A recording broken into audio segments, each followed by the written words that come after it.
Hey, let me tell you a story. He was a surgeon once, respected, precise, cold when he needed to be. But pain was something he couldn't handle when it was his own. It started with betrayal. She cheated, quietly, repeatedly. He found out not through screams or confessions, but through patterns. Mismatched schedules, half-truths, a perfume that didn't belong to her. He didn't confront her. He didn't yell. He just stopped talking and started drinking. Gin in the morning, vodka at night. Still showed up to work until he didn't, until he cut too deep. Made a nurse cry.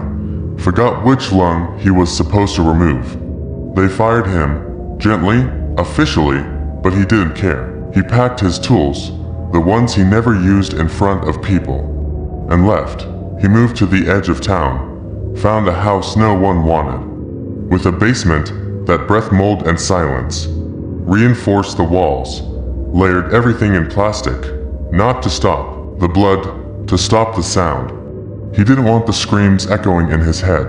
Then he started watching. A man and a woman, married, and each of them with a lover, for people tangled in lies. He followed them, studied them, memorized their paths, their rituals, their secret places. When he knew them better than they knew each other, he acted. He took them one by one, from behind, cloth soaked in chloroform, quick, silent, then the syringe, anesthetics, surgical, measured. They never saw his face. Just darkness, then nothing, until the basement. They woke up together, but not apart. He had stitched them, not grotesque, not sloppy, clinical, strategic, one's shoulder to another's rib. Nerves matched, flesh shared, a system. He didn't want them to die, not yet. He wanted them to feel what it meant to depend on each other, to suffer as one, the way he did. They were conscious when they realized. He watched from a hidden camera, calm, detached. There was a scalpel in the room. Just one, clean, obvious. He left it on purpose. Let them think, let them plan, let them hope. They thought if they cut carefully, they could escape. Undo the stitching, crawl to freedom. It was a lie. Every path led to blood. Every cut tore into both. There was no escape. But hope kept them alive. That was the point. He didn't want them to die fast. He wanted them to break slowly, together, as one. They didn't speak for hours, only breathing, twitching, testing how far the pain would go. The woman tried to sit up.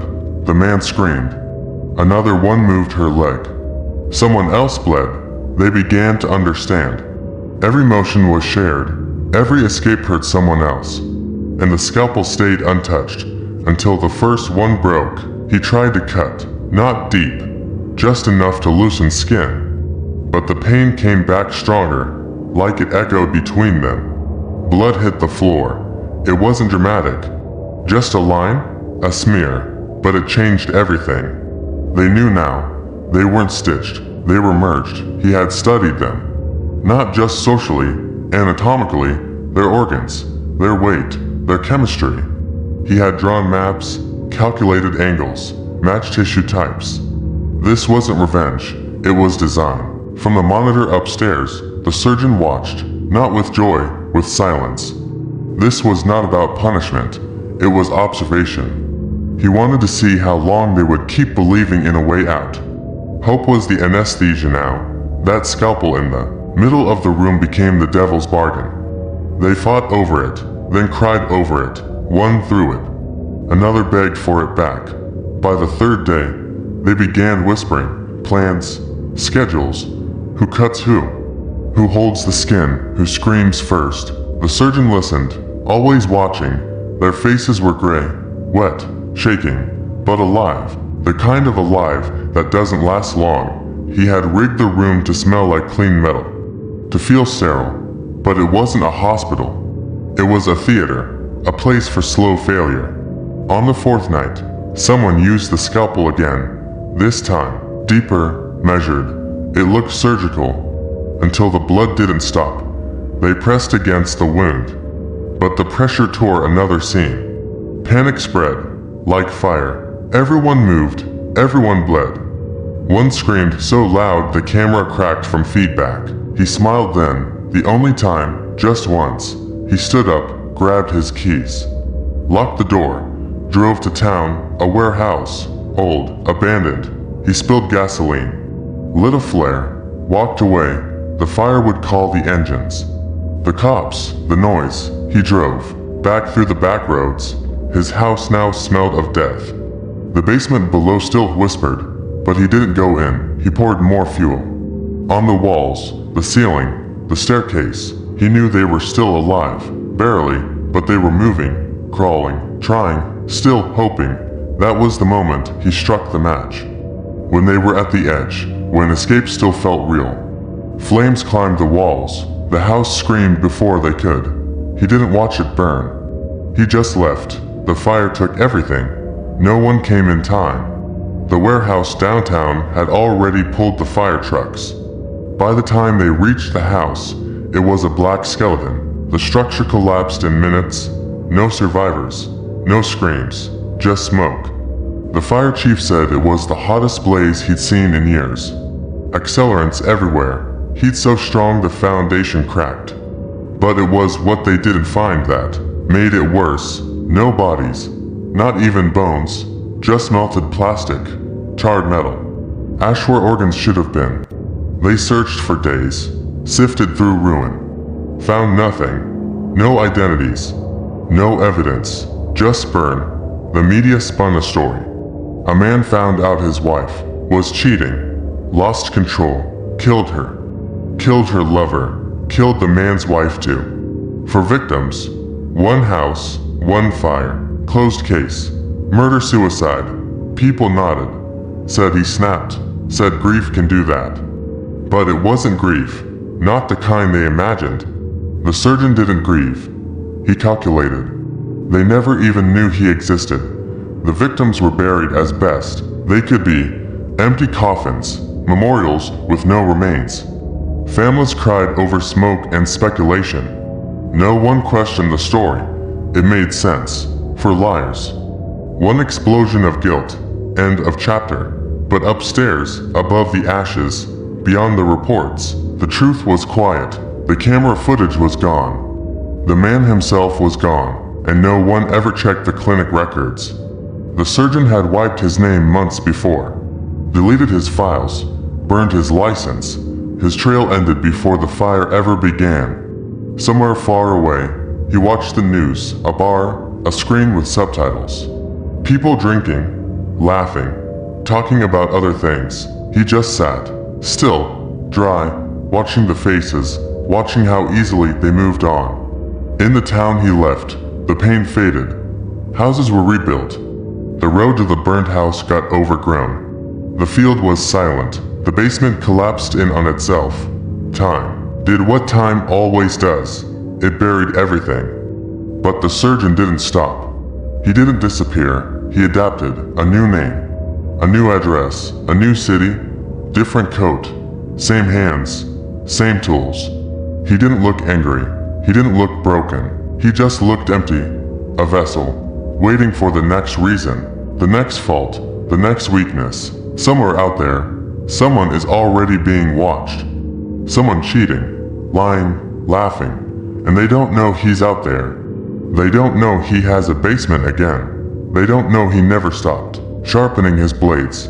He just needed more time. He always works in silence. He always begins with patience. But once he starts, he never stops halfway. He cuts, he sews, he waits, he burns, and then he leaves. They say some crimes are about passion. This wasn't. This was design. The victims weren't chosen because of who they were. They were chosen because of what they represented. Weakness, betrayal, disorder. The surgeon didn't act out of rage. He acted out of theory, cause and effect, action and consequence. He didn't believe in justice. He believed in symmetry. For people, for connections, for stitches. He didn't kill them to punish. He transformed them, turned their choices into scars, their desires into chains.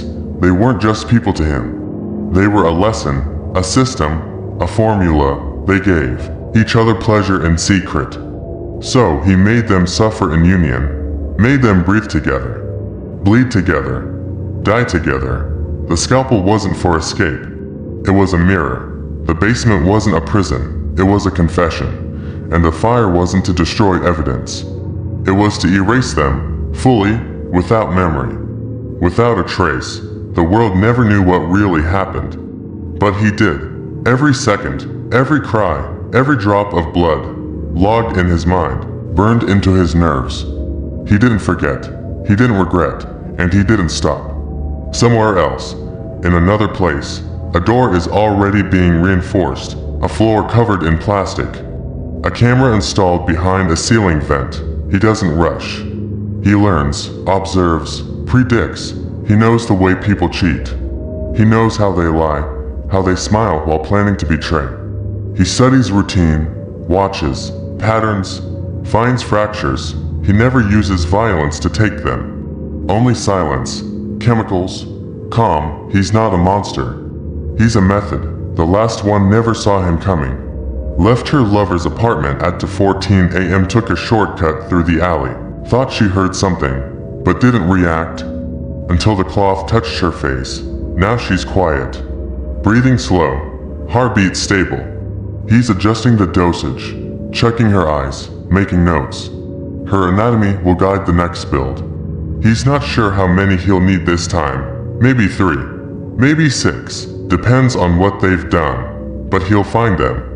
And when they wake up, it will begin again, a new room, a new shape, a new reason, then a fire, and then silence.